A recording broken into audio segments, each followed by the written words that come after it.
Governor का मुहासबा चीना चीर देने वाला वाक़या। हज़रत सईद बिन आमिर रज़ी अल्लाह ताला अन्हु हज़रत उमर फ़ारूक के दौर में एक इलाके के गवर्नर थे। उस वक्त अमीरुल मोमिनीन शहर की जामे मस्जिद में जाते और आम लोगों से गवर्नर की बाबत पूछते कि लोगों, तुम्हें गवर्नर से कोई शिकायत तो नहीं।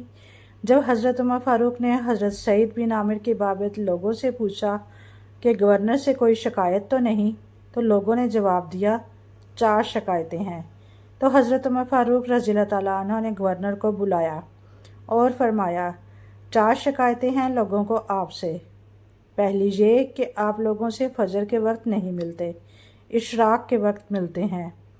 हज़रत सईद बिन आमिर रज़ी अल्लाह ताला अन्हु ने जवाब दिया कि मेरी बीवी जिसने 30 साल मेरी खिदमत की है, अब बीमारी की वजह से माजूर हो गई है।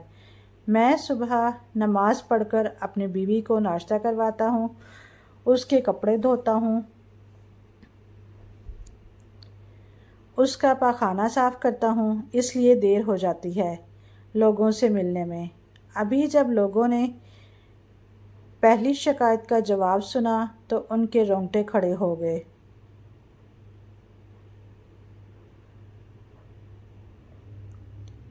दूसरी शिकायत ये है कि आप हफ्ते में एक दिन मिलते नहीं लोगों से। सईद बिन आमिर बोले, मैं इसका जवाब हरगिज़ ना देता अगर पूछने वाले आप ना होते। बहरहाल बता देता हूँ, मैं गवर्नर ज़रूर हूँ लेकिन बहुत गरीब हूँ। मेरे पास यही एक जोड़ा कपड़ों का है जिसे मैं हफ्ते में एक दिन धोता हूँ, फिर सूखने तक मैं अपनी बीवी के कपड़े पहनता हूँ, इसलिए लोगों के सामने नहीं आता। इस दिन ये सुनकर उमर फ़ारूक रोने लगे और सईद बिन आमिर के भी आंसू जारी हो गए। तीसरी शिकायत ये कि आप रात को मिलते नहीं।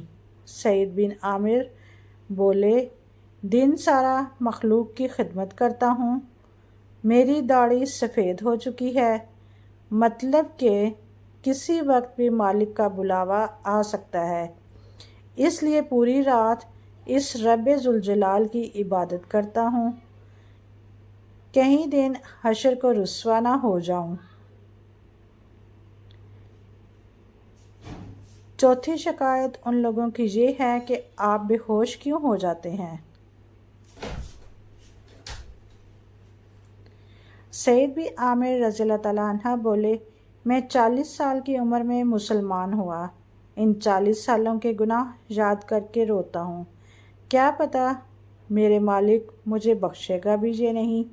बस खशियत इलाही से मैं बेहोश हो जाता हूँ।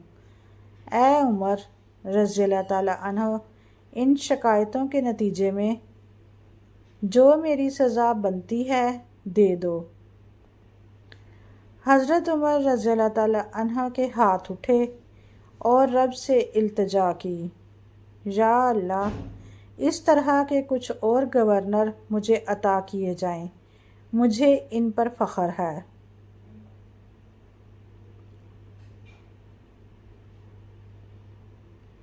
मलका ज़ुबैदा की कहानी।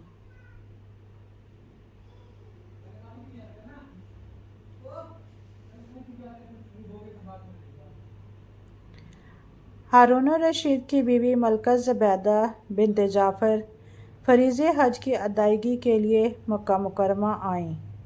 उन्होंने जब अहले मक्का और हज्जाज कराम को पानी की दुश्वारी और मुश्किलात में मुब्तला देखा तो उन्हें सख्त अफसोस हुआ।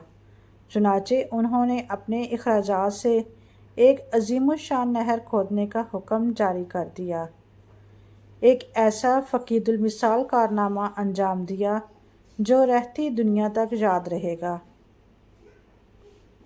मलका ज़ुबैदा की खिदमत के लिए 100 नौकरानियाँ थीं जिनको कुरान करीम याद था और वो हर वक्त कुरान पाक की तिलावत करती रहती थीं। इनके महल में से किरत की आवाज़ शहद की मक्खियों की बिनबनाहट की तरह आती रहती थी।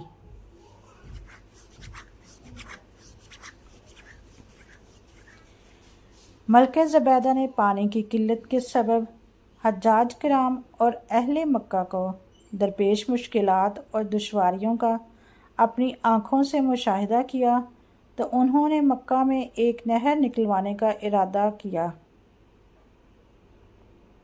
اب نہر کی کھدائی کا منصوبہ سامنے آیا تو مختلف علاقوں سے ماہر انجینئر بلوائے گئے۔ مکہ مکرمہ سے 35 کلومیٹر شمال مشرق میں وادی حنین کے جبال تاج سے نہر نکالنے کا پروگرام بنایا گیا۔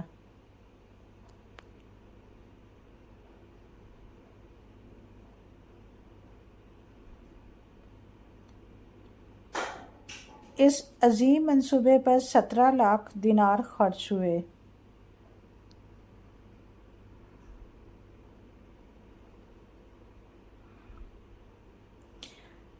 جب نہر زبیدہ کی منصوبہ بندی شروع ہوئی تو اس منصوبہ کا منتظم انجینئر آیا اور کہنے لگا، آپ نے جس کام کا حکم دیا ہے اس کے لیے خاصے اخراجات درکار ہیں، کیونکہ اس کی تکمیل کے لیے بڑے بڑے پہاڑوں کو کاٹنا پڑے گا، چٹانوں کو توڑنا پڑے گا،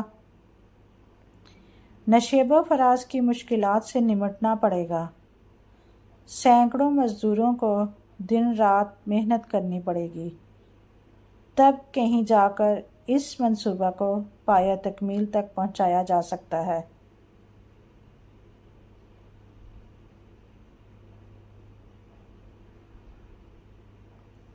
یہ سن کر ملکہ زبیدہ نے چیف انجینئر سے کہا، اس کام کو شروع کر دو، خواہ کلہاڑے کی ایک ضرب پر 1 دینار خرچ آتا ہو۔